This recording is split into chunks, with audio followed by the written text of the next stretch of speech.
No one ever said life would be easy.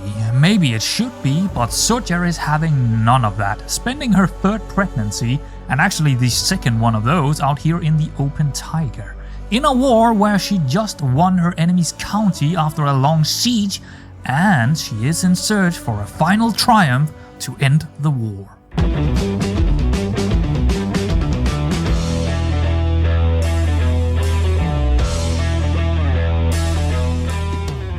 The decision of what happens next should be a harder one to make, at least for most people, that is. Suja, not so much. She often puts aside common morals, or ethics for that matter, just to win what she deemed needed for her or those closest to her, just to gain a little bit more in life. So she will cross the river into Sundavara and engage the enemy on his terms, allowing the advantage, that is, and thereby taking a big chance, possibly at the cost of her own soldiers' expense, but she is hoping that her husband will follow her and make this a fairly quick end to the war. After all, even without him, she still feels invincible. Nothing can go wrong in her mind. Even if she loses half her men, she still believes the battle and war will be won, so why delay the eventual result any further? As she had expected, her husband's army was just behind her and would easily reach the battlefield in time to make this a very easy victory. 636 men versus around 140 of our enemies. This will be decisive, and it will be quick. We have just crossed the river and the enemy's armies were waiting for us, but they had given us enough ground, even a small advantage you may say, when both armies rushed through the forest to meet each other. Our first cavalry was quick, charged into the enemy's flanks with Aki at the command, and soon after, deep in the forest, you could start to hear the screams of men dying from the second flank clashing into the rear. Already now, the enemy's small armies was isolated in pockets of grooves, and it was as much of a slaughter as one could expect. Suja, being pregnant, found herself a bit further back with the archers, not quite as fast as normal she was, but she did manage to find a few hits and also see some enemy blood when she hit a cavalry hard in the back with her axe. Yet another battle where the enemies are fleeing, but most will perish. What a thrilling rush it is, and it hardly took more than minutes before Suja again is victorious in the Battle of Sundavara. She still didn't get a kill, but she doesn't care. No, she doesn't. Her armies, the combined forces of hers and her husband, killed no less than 147 out of the 161 enemies. Oh, what a lovely feeling. No surprises that the enemy ruler Vigo did escape, but still, it was well worth the risk to cross the river in the end. Just half a day later, she received the news that the enemy was finally giving in after the defeat on the battlefield, and Suja could enforce her demands, giving her the title of Sundavara. In a side note, he also asked of Suja to release his wife, Chiefess Aljan, and had sent 25 gold in offer for her release. Clearly, with the war now over, there is absolutely no reason to hold on to her, and the gold is worth much more than any pleasure of killing the poor woman and her unborn child. 10 months of war is over, and quite parallel to the last war, she is also traveling home, this time just a couple of months shy of giving birth again. On the way home, she had time to rest, traveling in a cart pulled by reindeer, and taking a look at some of the papers and information of the new county. Much like Aviovara, it was plagued with the lack of control, which Soya does hate, but she has to deal with it or find some very outside of the box solution for the problem. Overall, there is not a whole lot to say about the holding, but it is hers to do with as she please. Some moments must be recorded forever. The time that my son Avio was born is one of them. Such an incredible memory must be preserved for all time. I might not be a good writer, but with time and effort I could surely pen something myself. Assembling and illustrating a tome can quickly become a costly endeavor, however. Yeah, well. So, no, Suja is dyslexic. She might think she can write, but we know her better than she apparently knows herself. Also, the fact that this is gonna cost us 50 gold is absolutely crazy. Sucha got other things to spend her wealth on soon enough. Back home in Kárásjohka, things were starting to settle down. Many of the champions and her courtiers had married each other during the summer while she was gone. And she also herself tried to relax at the fire most days in the longhouses. At least that is before her birth of the third child, and the long winter would come soon after anyway, making the days short and likely turn the thrill of wars into boring days of staring into the fire. Exciting news, Sucha became a sister, a half-sister actually, as her mother at the age of 48 gave birth to Ciara, who of course is not of the Elvin Dynasty. Nonetheless, a big day for the family, and Sucha decided to actually ask her mother to become the guardian of her new half-sister, though she did have some interesting ideas in thought by doing so, but of course she was just also happy to finally have a sibling and one that will grow up next to her own. About a month later, Sucha also gave birth to a healthy little daughter she named Sundar, of course keeping in line with naming her children after places they were conceived and the province Sundavara she had conquered being pregnant with her. Sucha had a brilliant idea. Why not let her mother Butya become the guardian, bringing the two newborns close together and making sure the bonds between the families are also closely connected all the way around. Oh boy, what is this now? Greetings, Chief Sawyer of Kárásjohka. It is my duty to inform you that irrefutable evidence has been unveiled proving that your marriage with Chieftain Viggo is consanguineous in nature. This information will stay between us, or the two of us, if you end the unholy union at once. Oh, no. You might be married to Sucha's mother, but this is an obvious lie, Moko. This will have consequences for the shaman. Absolutely, it will have dire consequences. Serious, even.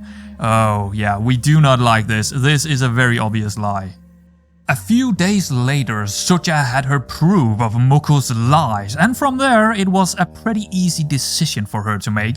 When someone is crossing her, do her wrong, they will pay. Oh yes, they will pay a very hefty price, as she first fired the man as the shaman in her council. Then she's gonna start a murder scheme to see if she can manage to get rid of the guy this way, as she could not directly banish him as he is married to her mother. One thing is for sure, Sucha is completely without any care for others if they do her wrong. Daughter like mother, it appears, or maybe it's the other way around, but Butcher also sees fit to get rid of her husband.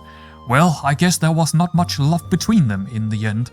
Sucha was having a new court shaman appointed, not by her own choice, but that is how it goes with religions. Her name is Elvín, and yeah, she does look, in all honesty, a bit dreadful at her job, while also not liking Sucha at all, but firing two shamans is not possible, at least not that close together, and it would also put Sucha in a bad spot with the faith.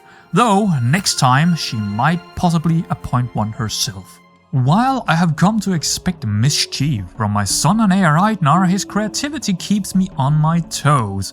When it is not a prank, it is a brawl and disgruntled tutor or grazed knees from an adventure gone wrong. Ah, so he is rowdy, alright. Well, not too surprising with Sucha as a mother, and I might also have forgotten to mention that our little player here, he is also having high pain tolerance trait, which is something he obviously inherited from his mother. A new year and new exciting potentials arise, as Sucha's counselor Nayanos and court scribe Elvín had found reasonable grounds to legalize documents to make Sucha a duchess with 3 county titles in total.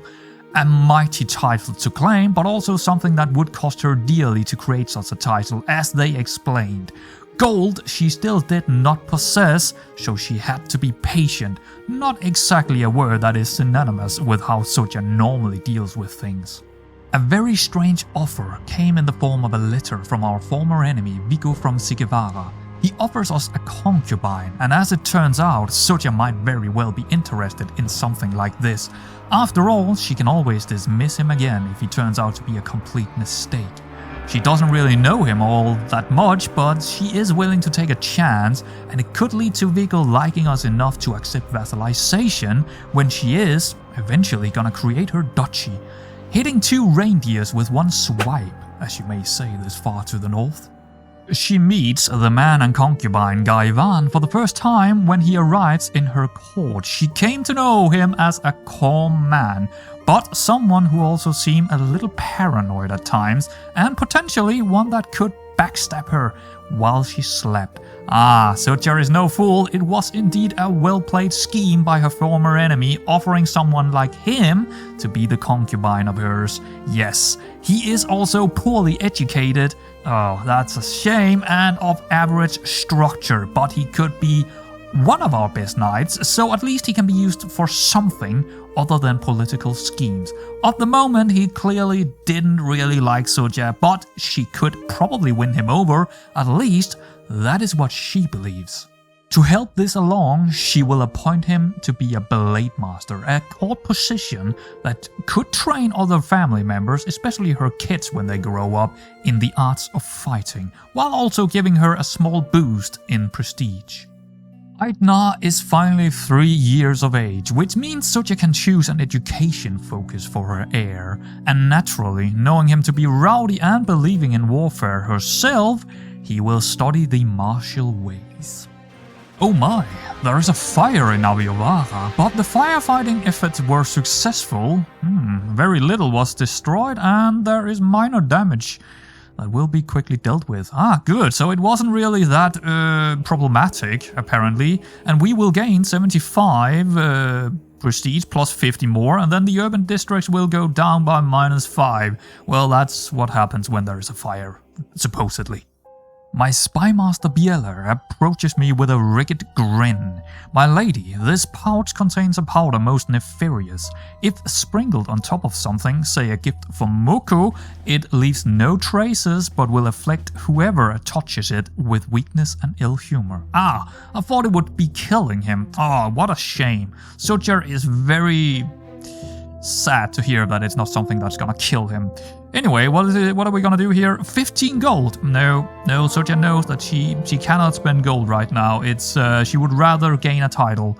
Yeah, especially when it's not something that actually kills him. It's just something that makes him, you know, maybe lose a bit of humor and make him weak. It's not enough. It's not enough. Sorry, Biela, but no. Suja is extremely unlucky as her schemes to see her stepfather dead has been discovered. Now everyone will know of her plan to kill Muku. Yes, the servants will probably whisper that we have resorted to somewhat, not something you should probably do in your own home. I don't know, maybe we should, but here's the deal, right? Here's the deal. This was really unlikely, very unlikely to happen for Suja, but it happened and now she has to deal with it. How is she gonna deal with it? Well, she is gonna tell them that she will show them how far she can go, which is an act of tyranny, and we will gain 13 dread. If anyone thought it would end there, they would be very wrong about Suja. Oh yes, especially Muku. How wrong he would be. Suja is an extremely stubborn woman.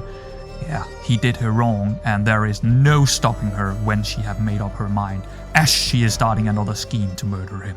An opportunity arises, the power of information. Oh yes, Suja got a guest.